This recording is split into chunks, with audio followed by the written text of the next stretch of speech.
Well, hi, everyone, and welcome to another edition, an exciting edition of Unstoppable Mindset, where inclusion, diversity, and the unexpected meet. And the unexpected is everything that doesn't have anything to do with inclusion or diversity, which is most things, according to my diversity friends, but that's okay. Our guest today, how do I do this? Okay, I'll just be upfront. As many of you know, I use a screen reader, which is a piece of software to verbalize whatever comes across the screen. And when my screen reader finds my guest today's name, it pronounces it Tabatha. Don't you like that? Of course, it's Tabatha, but Tabatha. So Tabatha Jones, we want to welcome you to Unstoppable Mindset. We're glad you're here. Oh, thank you so much for having me here. And Tabatha sounds fairly international, and maybe I'll take it.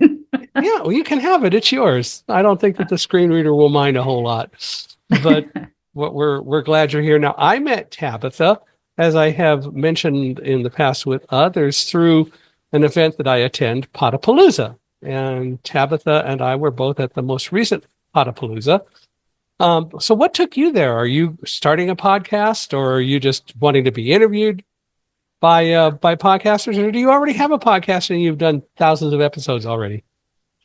Well, I haven't done thousands of episodes. Okay. I'm a fairly new podcaster. I've launched my own. It's called the Gen X Remix, Life Laughs and Next Acts. I think we're at about episode 11.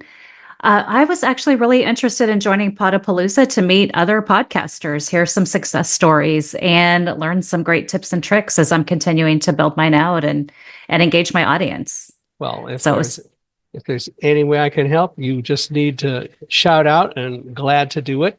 And if you ever need a guest, and if I can fit the mold, I'm also glad to do that. It's always fun to be a guest. When people want to come on Unstoppable Mindset, and I discover that they have a podcast, I always tell them, well, and many of them say, well, do you charge for guests? And I say, yes, I do. The charge is you have to let me be a guest on your podcast, or if I go onto their podcast, I say I charge for that, and the charge is that you have to come on my podcast to be a guest. So it works out. It's a fantastic tip. I'm taking that down and definitely having you on my podcast. Oh my gosh. Yeah, that'd be fun. Well, it is cute. Actually, last week, a couple in Australia, a couple people emailed me, and they want to come on Unstoppable Mindset, and I was glad to do that. And they said, but what's your charge? And I said, well, I know you have a podcast. I have to be on yours. They said, oh, we can pay that. So it's fine. It is, podcasting is so much fun. I did radio for years at the University of California at Irvine, and I like radio. Radio is a wonderful thing, but you're more structured because you have a limited amount of time. You've got to do certain things. You've got commercials you got to do and sponsors that you have to satisfy. And some of that can happen with a podcast, but it's still not nearly as rigid, which makes it a lot of fun. Yeah, absolutely. And there's so much variety out there.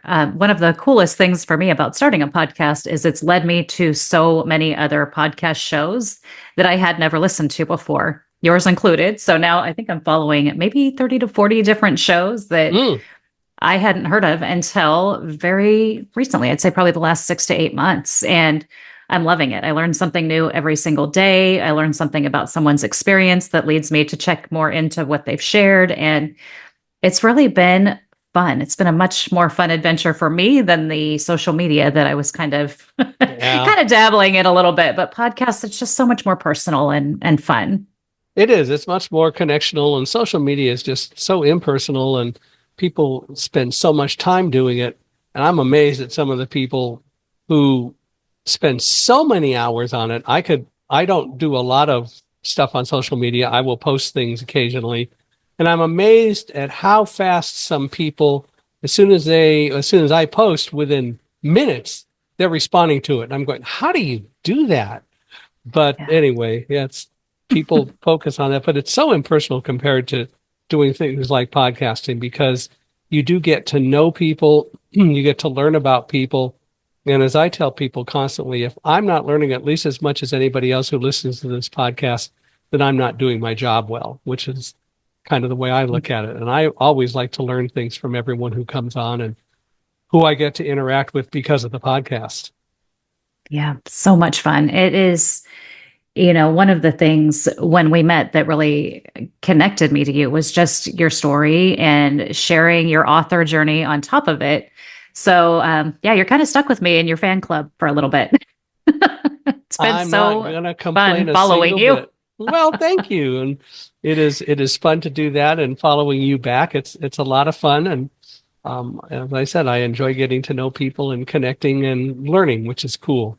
And Absolutely. to introduce you a little bit more to people, and I'll get to letting you do some of that too. But Tabitha is the CEO of Empowered Leadership Coaching LLC, um, which is obviously a coaching organization, and you started doing that when you were 50.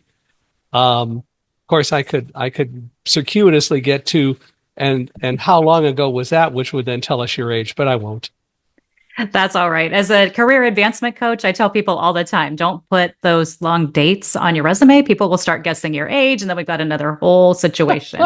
I think the good thing with coaching is age and experience go together, and people see that a little bit differently, which has been fun.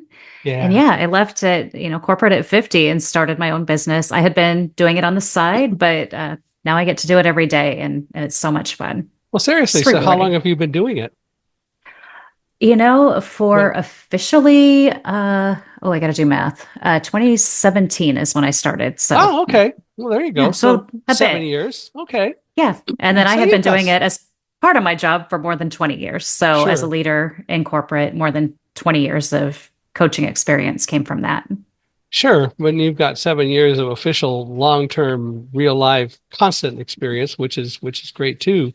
Well, Yeah. tell us about the early Tabitha, growing up and some of those kinds of things that would get us to know you better. Well, I grew up in a little town called Livermore. It's not so little anymore, out here in California in the East Bay. I am the oldest of four. And And you were never irradiated by the accelerators or any of the things at Livermore Labs? no, there was so much hush hush secret stuff going I on out know. there, but it was always very cool. They had a swimming pool you could go swim at. I think it was 75 cents Ooh. to go swim for the whole day at the pool. And, as a grown up, I'm all, should we really have been swimming there? I don't know. Oh, it But was safe. it Well, was were absolutely you ever safe. there after dark? No, So you don't know whether anything glowed in the dark or not. So you were safe. probably safe. Yeah. Nope. Gen X kids, when the street lights came on, we went home. Yeah, there you go. But anyway, so Livermore, yeah. Livermore. And then let's see. So I finished high school, didn't really know what I was going to do. I stuck a little toe in the telecommunications industry at AT&T and got a job there right out of high school, answering phones and learning all kinds of great things. Did a lot of growing up in that space. Gosh, it was an interesting journey. I actually was sitting in a call center taking phone calls during the 1989 earthquake, which Oh boy. you may remember, right? I know Yep. I was training somebody and I just looked at the person. I said, we're going to hang up and go under the desk. Like, that's what we're doing. And that was the day before my birthday. So I got my birthday off that year, which, was You the planned that very probably, well. yeah, but terrible, terrible, I tragic know. earthquake, unfortunately. But, I do just kind of try to make a little lighter of it with that, the birthday off. But it was an interesting time for sure. I lived in Vista, California at the time. Well, actually, I take it back. I lived in Mission Viejo. We hadn't moved to Vista yet, although I Okay. had a job in Carlsbad. And I remember coming um, out to get on a bus to go from Carlsbad back up to Mission Viejo. And I was going to listen to the World Series, and it wasn't on. And it took me about 15 minutes before I finally found a radio station that announced that there had been an earthquake. Wow. Then we got home, and then Karen was at home, and we just started watching it on TV, and they had all the live shots and all that, and the freeway collapse and so on. It was, needless to say, quite the event. Yeah. Karen and I survived. We were not married yet in well 19 um, whatever that would have been, 69 or 70 or 71, the Silmar quake.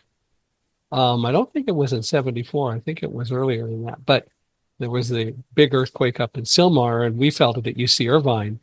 And then we had Wow. the Whittier, Narrows, and Northridge quakes. So we felt those as well. But um, yeah, that had to be pretty rough in 89 for all of you up there. Yeah, it was pretty interesting. From that point, I was training somebody as I mentioned, and we took that next day and couple of days kind of getting things together, working through the call center, handling a lot of emergency calls and things that were going on. And I'd say that's probably the first time I felt that call to leadership, and realized I wanted to do more than be in a call center answering phones. There's nothing wrong with that, but for me, it wasn't the end all. And I started working on mapping out how am I going to build my career here. Managed to advance a couple of times, and then went through a major layoff. So Mm. AT&T, we all know, went through a lot of change over the years, but in Yep. the 80s and early 90s, there was a lot. So I did a couple of different things in between. And then one day I walked into what was the Viacom cable office and decided I'm going to apply for a job here. It's just 6 months for experience and we'll see where it goes. I fell in love with the cable industry. Mm. As weird as it sounds, I loved it. So I worked up really quickly into a lead role and then started shifting into technology, which is where I spent most of my career leading those technical teams and just really loving it. But yeah, that's kind of the journey from the early life into the career side of things. So what kind of things did you do as a leader for Viacom? What So kind of departments were Viacom you in? went through. So I was in the call center initially, became a lead there, moved into credit and collections, and learned everything there was to learn there. It wasn't really my jam, but it was a great place to be. And then I moved into the information services department. And you probably remember this back in the day of punching down phone lines in the little box in different, I don't know if Yep. you ever did that, but yeah, soldering Cat5 lines, crawling Yep. under desks, climbing up ladders, doing all those things. So that was early IT days before the internet, still, I think. Crazy to say. So did you do that or did you lead people who did that? So I did that early Okay, on. I cool. learned everything I could in that department. I learned how to print reports. Learned how to compile data. I learned how to code the billing system. Moved into project management from there, still on the information services side, and led some really huge projects. Through that time, we went through three companies. We landed at Comcast. That Hmm. was where I was for the longest, but never really left, my role. And just fell in love with the technology because it changes all the time. It's never the same day twice. I loved working with technical people and learned really quickly that one of my gifts was being able to translate between the technical suite and the C suite. So Mm. taking those great ideas and going and securing the budget or coming in with, here's what the leadership team is thinking, here's how I think we can do it. What are your thoughts? And being able to translate and move things forward really fast. That's where I joined the leadership team and stayed. And I loved it. Climbing the ladder at Comcast was a lot of fun for me. Do you think that really taking the time to get that technical knowledge and learn those various jobs, even though you necessarily didn't do them all the time, but learning how to do those jobs, do you think that was a valuable thing for you, looking back on it now? Yeah, I do in some ways. And I spoke at a it's Women in Tech and Telecom seminar a few years back. And one of the things that we know is women don't advance as quickly into technical leadership roles. And being able to say in that room, leadership is not a technical skill. Just lit the light bulbs off for people because we hold ourselves back. And it's not just women, but it definitely Yeah. happens in the female space where we will hold ourselves back. Oh, I'm not technical enough. Oh, I don't Hmm. know enough. Oh, I can't code Python. It it doesn't always matter. For me, having the basis helped because I understood the work the team was doing. I understood quicker ways to do things. I had done them myself the hard way. But it gave me a little bit more. I'd say, street cred with the team. Not that they ever expected me to code a macro or build an automation program, but because I could come and speak to them in a language that made sense, then they could go build the thing and do their jobs. So I do think it helped. It helped give me really great insight to what could be and let us really drive innovation quickly, which was super fun. See, I agree with you on that. I felt in everything that I did as a leader, working in a variety of different kinds of roles, I felt it necessary to learn the things that the people who worked for me and with me did, because at least I could then articulate them. I could talk about them. I didn't necessarily have to do them all the time. And there were some things that I wasn't going to be able to do. For example, for 4 years or 3.5 years, four, I owned a company that sold PC-based CAD systems to architects, computer-aided design systems, for those who don't know, to architects and engineers and so on. And they were some of the early PC-based CAD systems. We started in 1985 doing that. And needless to say, that was and still is very much a highly graphic environment. And that isn't something that I'm going to be able to sit down in front of a computer terminal and do, because the technology even today doesn't exist to describe all of that information for me so that I have access to it as quickly and as efficiently as a person who can see. But even though I wouldn't be able to run a CAD system, I knew how to do it. So I could then sit down with an architect in front of a machine and ask them what they wanted to do, and then describe to them what they needed to do to make it happen. So I actually made them part of the process of showing themselves how the CAD system worked by them actually working it. Now, I also had people who worked for me, but I did know how to do that. And I think that was extremely important. And I've always felt that having that knowledge is helpful. Now, I do tend to be very technical. I've got a master's degree in physics and so on. And I think that having that technical knowledge is kind of part of the way I operate, which is fine. But Yeah. still, I think that having that technical knowledge really, even if it's only to be able to talk about it at the right times, was a very helpful thing and made me a better leader. Yeah, absolutely. Would agree with that. And understanding just the basics of what can and can't be done, or, what my limitations were, and being vulnerable with going back to my team and saying, this is as far as I know how to take it. I need you to walk me through what the next steps are, Yeah. or what your ideas are, or what your thoughts are. And I had a wonderful team. I'd say one of the benefits of not being the most technical person on the team is then I'm not seen as someone who's micromanaging. I'm not seen as someone who has all the answers. And for my teams, that worked out great because they loved showing their innovation. They loved showing ideas and bringing new technology tools and things to the forefront, which made it a lot more fun for them too. And I'd say one of the coolest things I did with my team was I was given, in corporate world, you're sometimes gifted new responsibilities. Yeah.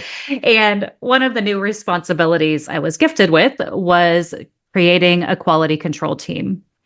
And this team was going to validate all of the data that the information services coding team was developing in the billing system. And it was needed. The error rate, the accuracy rate rather, was only about 70-ish Ooh, percent. wow. So it needed to change. It was Hmm. impacting our frontline, impacting our techs. It was causing revenue gaps, right? Customer experience problems. The vision that was given to me is we want you to hire 3 people and they're going to manually validate this data all day long. And me, being a hybrid technical people person, said, hold the phone. We're not doing that.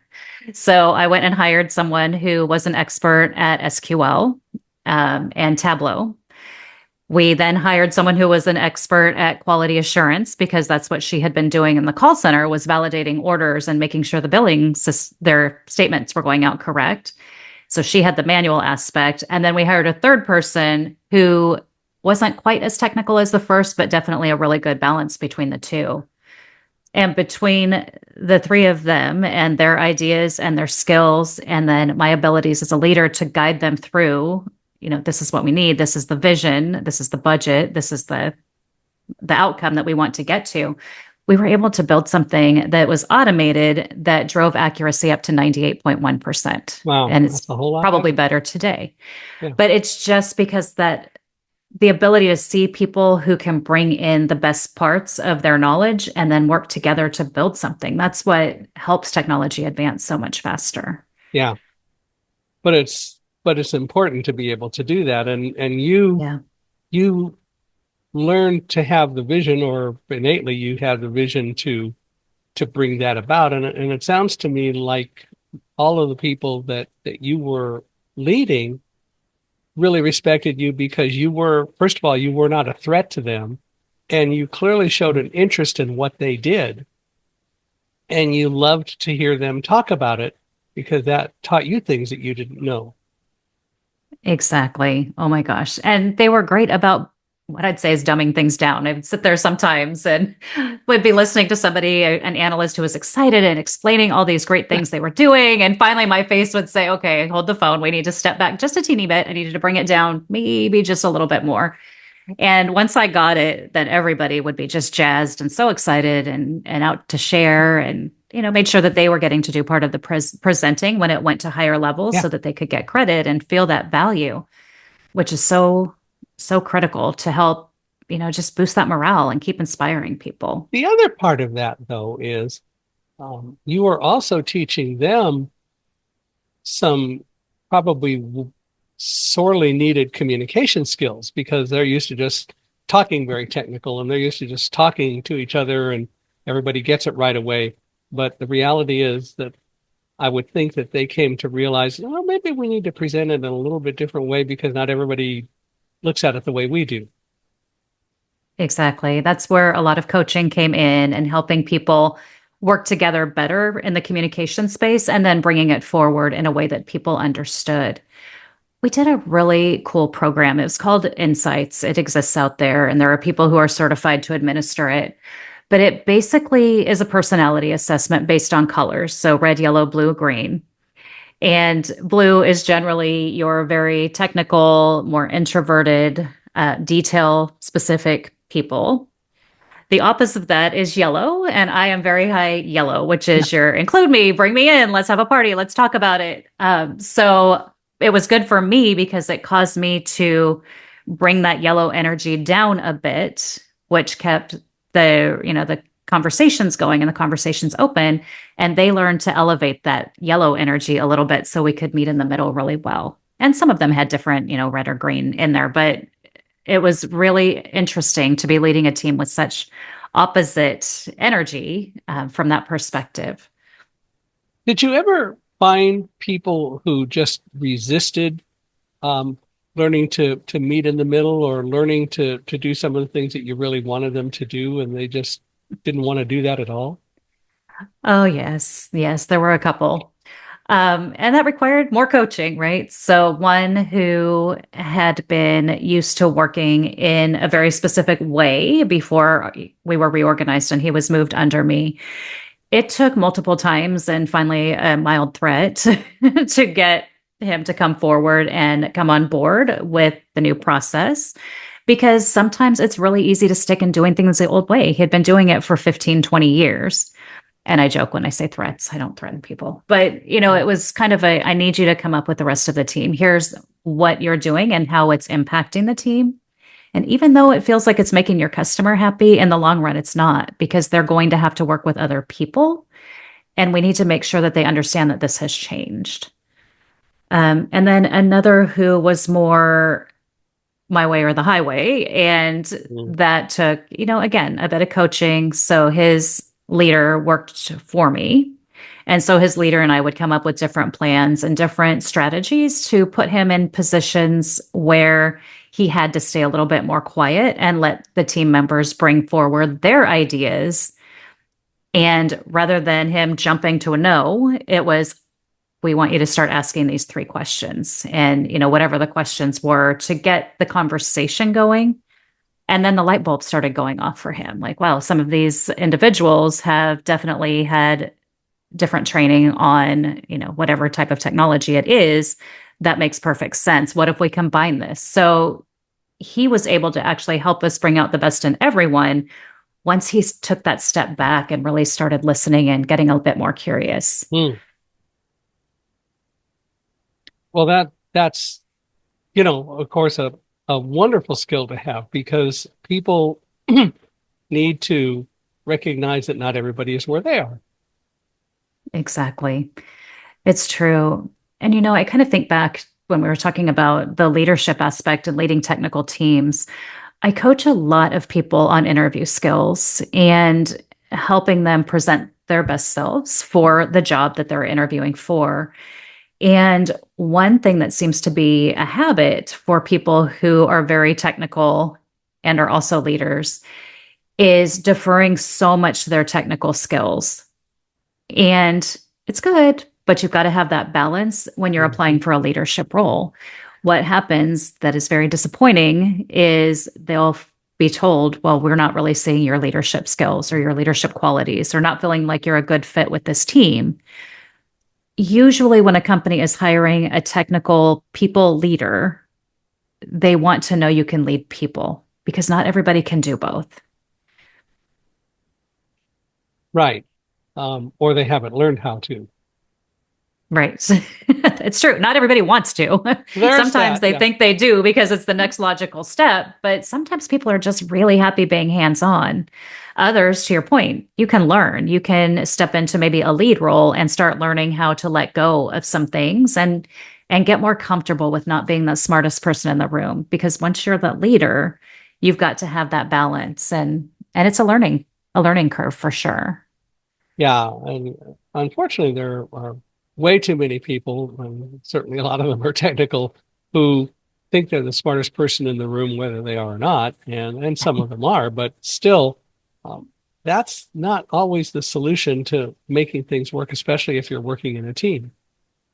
Absolutely. Yeah, it's all about the team. And it can't be, they always say there's no me in team, but technically, if you rearrange the letters, there kind of is. Maybe it's no I. Maybe it's no I in team. There's no I in team. No, no. Yeah. Yeah, there's no I. That's true. But, one of my favorite books, I enjoy reading it often, is actually The Five Dysfunctions of a Team by Patrick Lencioni. Have you ever read that? I have not read that. I am aware of it. I have not bought it yet. It's a short book, relatively speaking, but it's great because it really puts teamwork in perspective and it really defines what should happen in a well-functioning team, including the fact that members of the team can hold each other accountable when the team is comfortable with each other. And then, of course, it's all the team leader who has to really bring people together and meld the team into a cohesive working group. But the good team leaders can do that and understand what their role has to be in getting everybody to operate at peak performance. Mm. Love that. I will get that back on my list. Radical candor is kind of similar as far as, being able to say what needs to be said and feeling like you're in a safe space to say it. Yeah. That's one of the things that I always found a little, I guess, frightening as a leader is when I would talk to another leader and say, what feedback have you given this person? Well, feedback is so negative. Like, no, feedback given with Mhm. love is there with the intention of helping the person grow and do better and understand what they're doing really well so they can keep doing that. So, yeah, being able to let the team members or ask the team members hold each other accountable, be honest with each other. This isn't about feelings, this is about respect. And sometimes it's a hard conversation. It's really crunchy and uncomfortable, but once it happens, the trust that is built it's unstoppable. Well, but feedback can also be a very positive thing, and it can be that you're doing a great job. Here's what you're doing. It isn't Mhm. necessarily, but you're not doing this right. It can be a Exactly. very positive thing, and there are certainly times that we all like to get that as well. Absolutely. Feedback is my favorite F word. I always say it is just, it's so important. And I've worked with people who have said, I can't get feedback from my boss. And I said, well, what do you mean? And they said, well, all he says is just, you're doing a good job. Keep doing that. It's like, well, Yeah. what specifically am I doing that's a good job? So feedback in itself is a skill, both giving it in a positive way and giving it in a constructive way. But all feedback is good when it's given with the right intention and it's given with, just honesty and love. And there's a skill in receiving feedback too, and recognizing Yeah. if you trust the feedback, the feeder backer, if you trust the That's person giving you the feedback, then you know that they're not out to get you.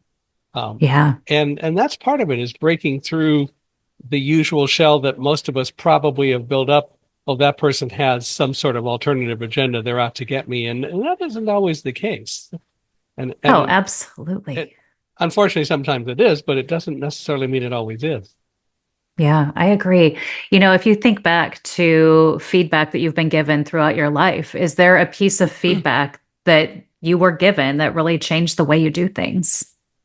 Yeah, I can think of some, and I think that most of us can, Yeah. because the people giving us the feedback were concerned about trying to help and concerned to try to get us to hear what others in the world are saying or thinking. And if we take that to heart, that can be a very positive thing. Yeah, absolutely. One of the biggest foundations for me as a leader is trust and trust with my team, both going both directions to them from me and from them to from me to them and from them to me. So complete trust. It's so important. And knowing that I've had employees come and give me feedback. And it doesn't matter what level I was at or what level they were at. Once I knew that they were comfortable giving me feedback, I knew our relationship was strong. Yeah. And, I've had people come and say, I didn't really like the way that you said that. It would have been more impactful if you had done this.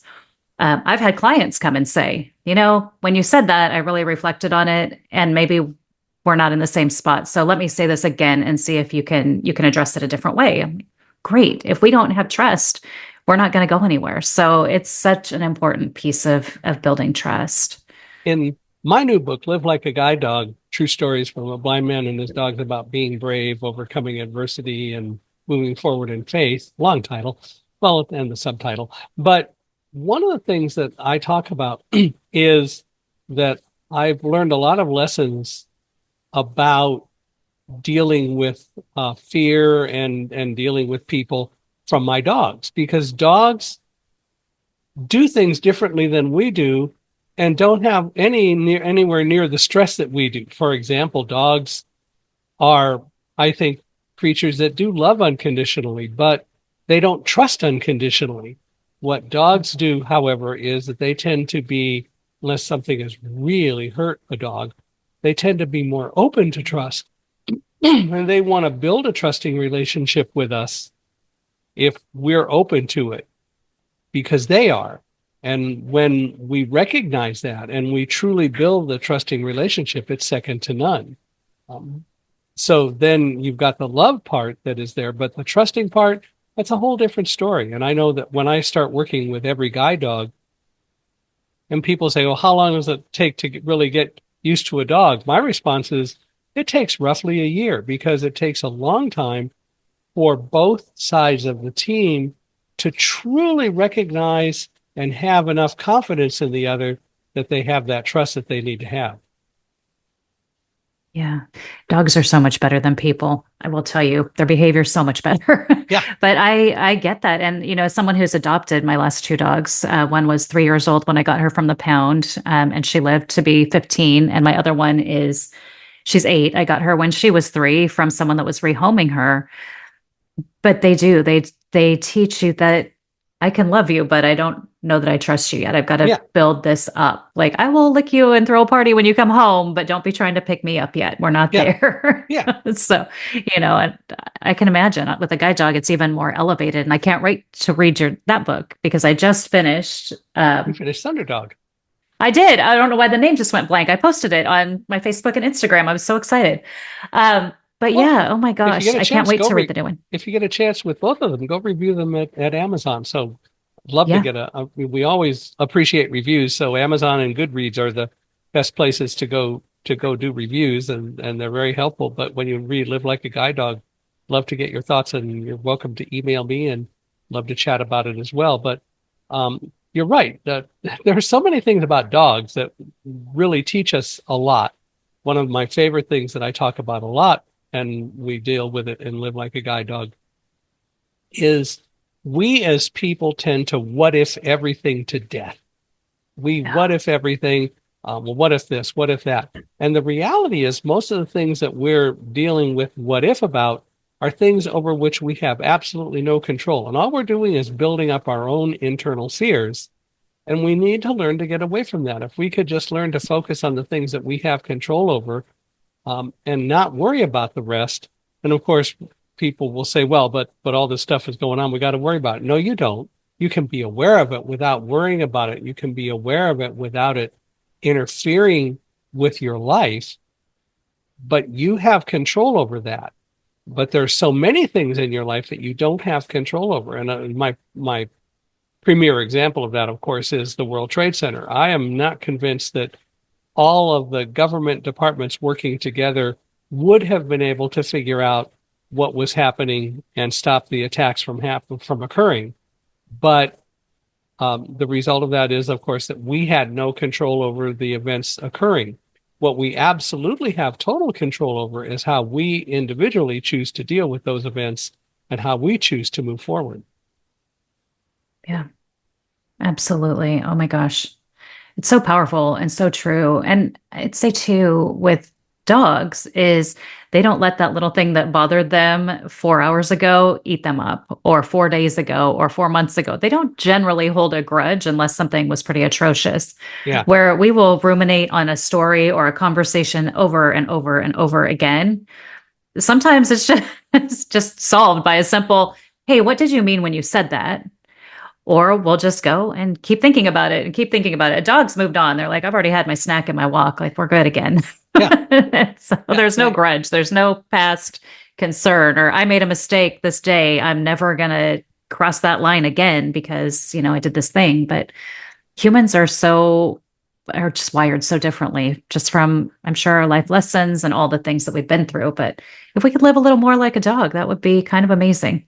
A Well, guide dog specifically. I agree. And the reality is that dogs do make mistakes.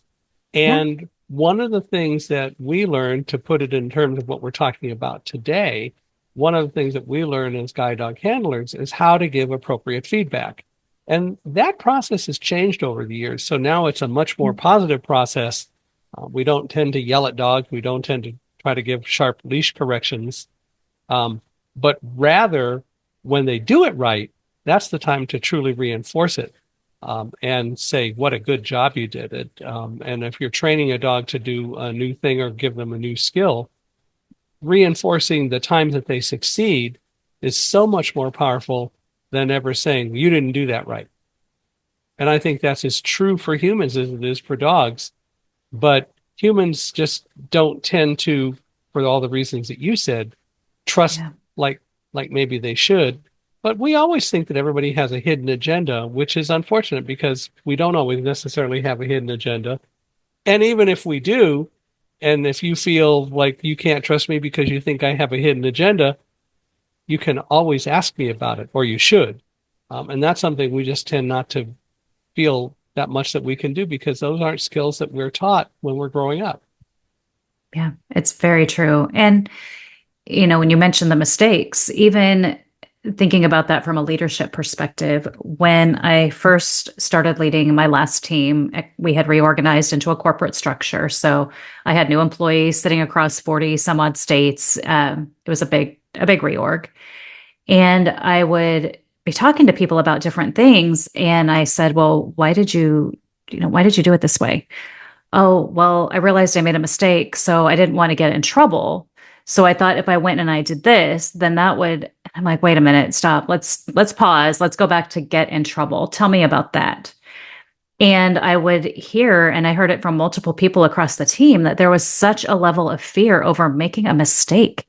Mm, And I said, you're not coming to work with somebody's heart transplant in an ice chest. Like if you make a mistake, nobody's going to die. Yeah, somebody's going to get a little maybe mad because we're going to hit a little bit of a revenue hiccup or maybe have to send an apology notice to some customers that have a mistake on their bill. But nothing's that big that we can't learn from it, fix it correctly, and make sure it doesn't happen again. And that was a huge shift. And that's something, where a dog will make a mistake, they get through the correction. To your point, positive reinforcement. We've got jerky treats, kind of redirect. If people only could take a jerky treat, that'd be great. Yeah. But they don't. But when a mistake happens, teaching our kids, like it's okay to make a mistake, but let's talk about what we learned from it, make a plan to do better, and figure out how we just don't let that happen again. And Right. then if it happens again, okay, let's have a different conversation. What did you notice? Did we miss something in the process last time? Let's fix that. And then let's take the next steps forward. And let's go back and present to the team how we can improve this process and what we've learned from this mistake. Like we can make it positive. And as leaders, we can help our employees go faster. We can help our dogs learn faster. We can help our kids learn faster by just being a leader and managing mistakes correctly.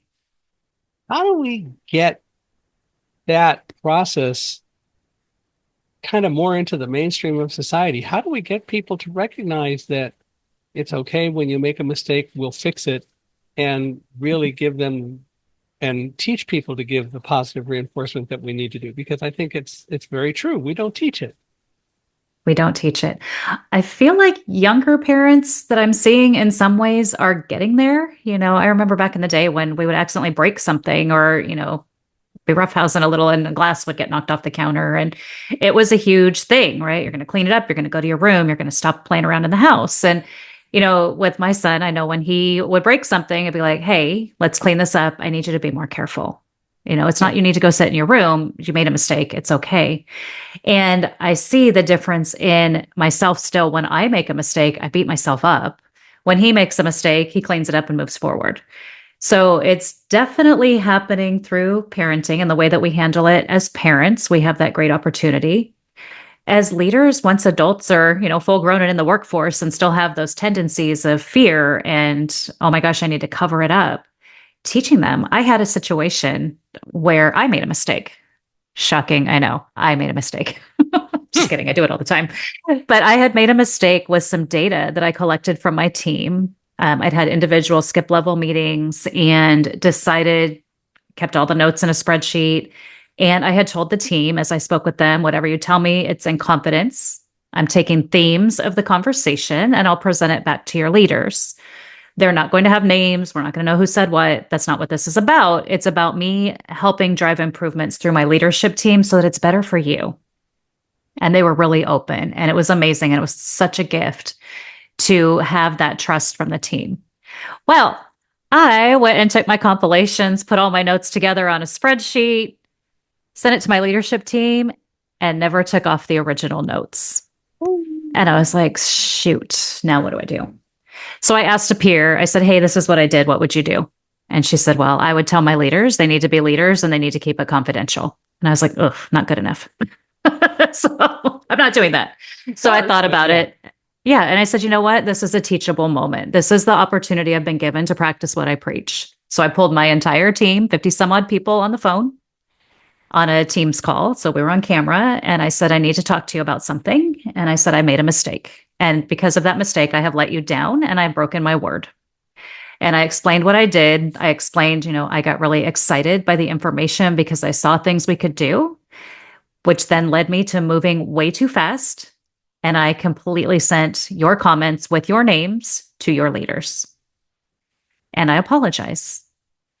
And going forward, when I take data and information from you, I will be learning from this mistake. I will keep 2 separate spreadsheets. I will not be, just adding to the individual spreadsheet. I will quality control check it before I send it out, and I will make sure that I do better. And I just ask that you forgive me on this one. I got so many texts and emails and instant messages that just said, thank you so much. And someone that said, thank you, it helps to see that a leader owned up to a mistake. And I'm like, that was a teachable moment. So nobody died. I didn't lose a heart. I broke a little confidence and a little trust, but we can fix things. And that's how.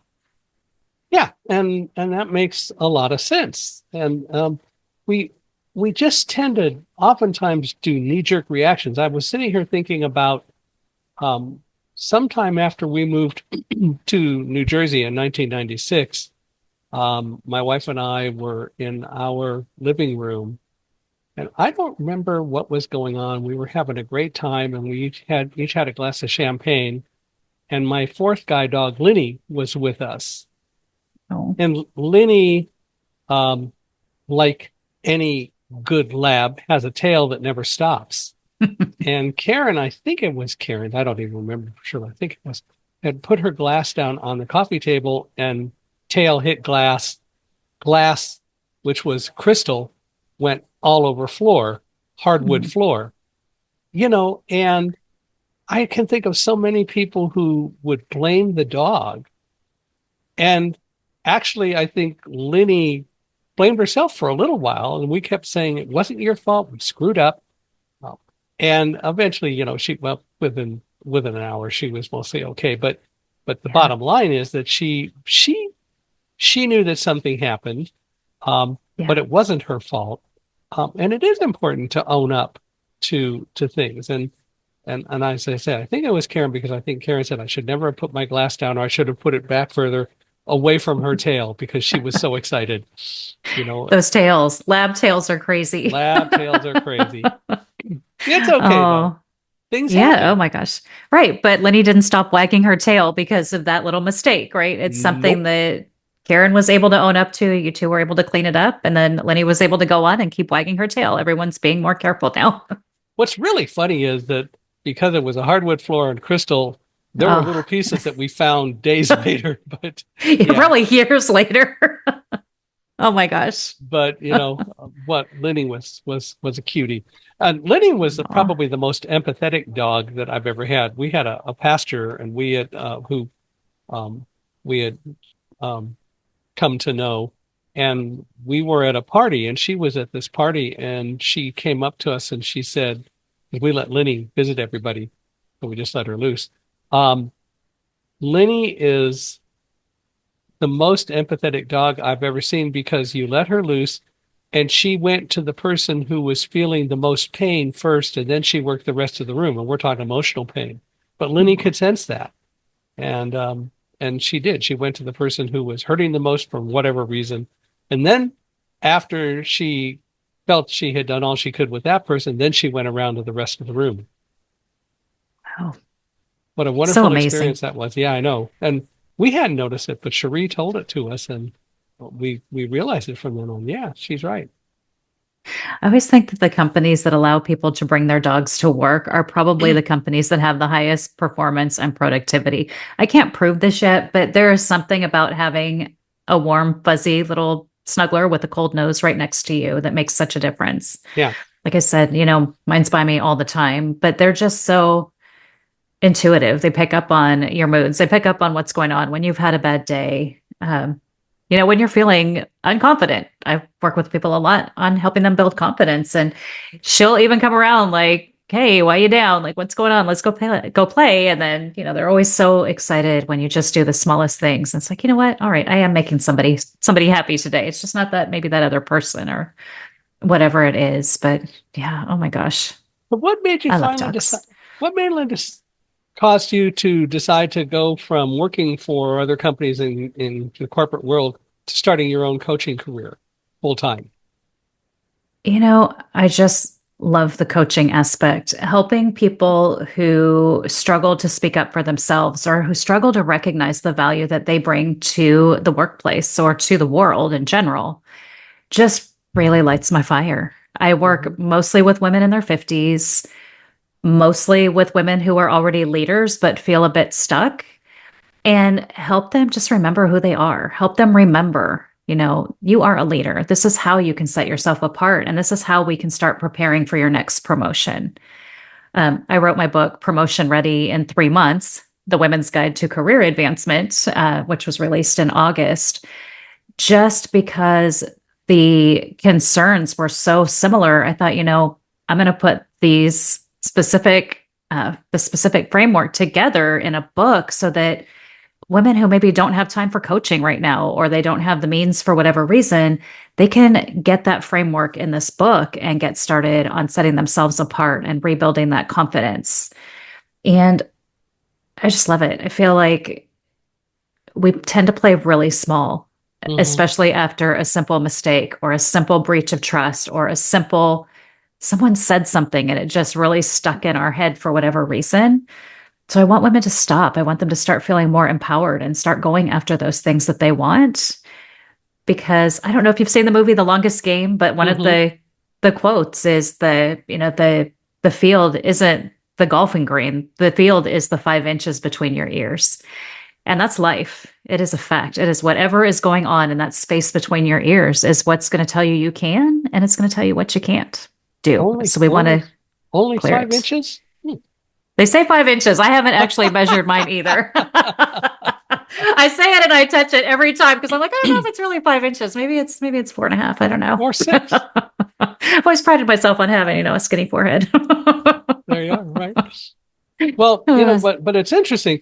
And of course, sort of on principle, just for fun, I'll ask, do you ever find that men read it or that you coach men as well? Do you find that there are men that will benefit or choose to benefit from the same things that you're talking about with most women? Absolutely. I say I work mostly with women and a few lucky men, because there are men who don't feel as confident or who might be a little bit more of that quieter leader. And the strategies in there are obvious is probably not the right word, but they're things that are really simple and easy to do, but so often overlooked. So, for anyone who finds themselves really kind of hiding behind the keyboard, not getting out and about and working on their visibility and relationship building, there are a lot of great strategies for that. Mm, The worst thing to do is wait until the promotion opportunity posts to start getting out there and building your brand. yeah. It doesn't serve anyone, and it's going to keep you behind. So yeah, absolutely, that's a great question. If you want to be noticed, then you have to work at what you need to do to be noticed, and that is an important skill to learn. Um, and it is all about brand, which doesn't mean you're trying to be so calculating that you're trying to do in other people. It is all about doing the things that you need to do, both to learn and to be able to advance in a positive way. Yeah, exactly. And there are strategies just for even managing your time, because Hmm. that's so obvious to some of us who have been there, but to others, they'll allow their calendar to be blocked from 7 a.m. to 7 p.m. with everyone else's priorities. And it's important to make yourself a priority so that you can start standing out, before the job posts. And that's kind of the secret sauce. A lot of Yeah. people, like I said, they wait until the job posts and they've just been working hard and then can't figure out why they're not getting ahead. So we want to start doing things, taking action every day before that position posts. One of the things that I do is on my Calendly page, I have time blocked out every day. And people will say, "Well, I want to schedule something, but this time isn't available, and this is the only time that I can do it." And what I tell people is, I have the time blocked out so that I can do the things that I need to do or that I might want to do. And one of them is responding positively to the fact that you need a certain time to meet, and that time um, is in one of my block times. But I block time so that I have free time to do what needs to be done. So let's schedule it. And Mhm. I find that works really well, because it gives me the time to make choices and do the things that I want to do. And I think it's so important to be able to do that. Yeah, the calendar is key. I always say your calendar equals clarity equals confidence. I mean, it builds that confidence. What I see happen a lot in the corporate space is the calendar gets booked for, again, everybody else's priorities, 7 a.m. to 7 p.m. I will see someone sitting in a meeting, totally disengaged. And when I would say, "What are you doing?" And I ask clients now too, "So, how do you prepare for this meeting?" Because almost always the answer is, "Oh, I have a big meeting coming up in a couple of hours and I'm not ready yet." Like, well, why are you in this meeting? If that meeting matters so much, why are you here? Because you're hurting your brand here. Yeah. looking disengaged, asking, can you repeat that 72 times? Where you could have just sent a delegate, or you could have blocked that time to think and prepare, which is so important. The calendar blocks, I don't think I could live without them. They're Yeah. critical, right? That's how we get things done. That's how we make sure we're focused on the right things. That's how I prepare for clients. I don't just get on and wing it because that's not going to go well. Yeah. And that's why on Unstoppable Mindset, I asked people to send me some things because I want to appropriately prepare. Because if I'm doing my job right, I learn all I can to be able to be involved in an intelligent conversation. And people have so many skills that I haven't learned or don't have. I get to use the information that they send to prepare and learn about some of those skills, which is part of why I say if I'm not learning at least as much as anyone else who is not listening to the podcast, then I'm not doing my job right, because it's so much fun to be able to explore and talk with people. And it is so much fun. So Yeah. I appreciate exactly what you're saying. Well, thank you. And Yeah, it's a I mean, tooting my own horn a little bit, it's a great book full of strategy. And if you just take it and start implementing those small changes, you'll see a huge difference. yep, And I say that you'll see it, but not only you, your leader will see and your team will see that and you're your making team. changes and making a difference. So yeah, it's just that calendar is so helpful. Life is an adventure as far as I'm concerned. And if we're not always learning, we're not doing our job right, Exactly. which is so important.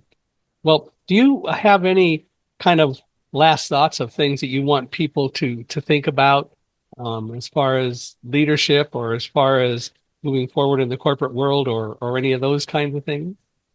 Yeah, absolutely. And thank you so much for asking.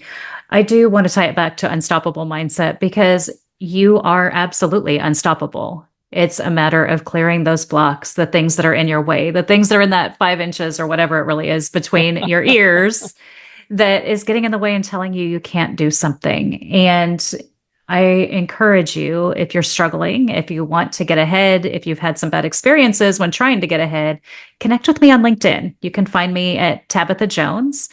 And it's my main, Tabatha Jones thank you. Yes, all or A's. Tabatha. Tabatha, you can call me what you want. Just spell it right so you can find me. Right. But absolutely connect with me there and let's talk about what's going on and see how we can help you start moving forward again. Absolutely will share strategies to give at least a little bit of a boost and kind of start relieving some of the discomfort that may be going on. But kind of back to that point, you are completely unstoppable. It's just about investing in yourself. And that may look like time, energy, or financially, just to get yourself out of where you're at and into that next thing.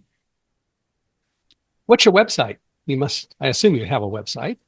I do have a website. It is empowered-leader.com. And if you go out there, I actually have a free gift. I've recently published an ebook, which is a career confidence playbook for women over 50. And that also has some great strategies as well as workbook and journaling pages to help you really flesh out those goals and start taking those small action steps. And guys, the concepts are the same. So don't think it's just for women. Otherwise, you Thank you. haven't learned nearly as much on this podcast as you should. That is true. That's very true. The color is a little purple and black. Don't let that send you anywhere. Just, it's perfect. Come on in. Let's talk. Colors don't bother me. Outstanding. Well, I want to thank you for being here. This has been really fun. I knew it was going to be, and it was every bit as fun and informative as I thought it would be. So I hope people will reach out to you on LinkedIn and go off and go to the website as well. Get your free ebook. I'm going to go get it. And I really think that you've offered a lot of good insights that will be helpful for people. I hope all of you listening and watching out there agree. I'd love to hear your thoughts. Please email me. Let me know what you think of our episode today. You can email me at Michael, Michaelhi, at accessibe, ACCESSIBE.com. Or you can go to our podcast page, which is www.michaelhingson.com/podcast. And it's michaelhingson.com/podcast. And there you can listen to all the episodes, or you can binge listen wherever you found our podcast. We are available wherever podcasts are hosted and provided. So would love to hear from you wherever. And for all of you, and Tabatha, you as well, if you know anyone else who you think we ought to have as a guest on Unstoppable Mindset, love to hear from you, love to hear and get introductions. We really appreciate getting to meet more people. It is so much fun. So I want to thank you, all for doing that in advance. But especially Tabatha, I want to thank you once again for being here today. This has been so much fun. So thank you for coming on. Thank you for having me. This has been great, Michael.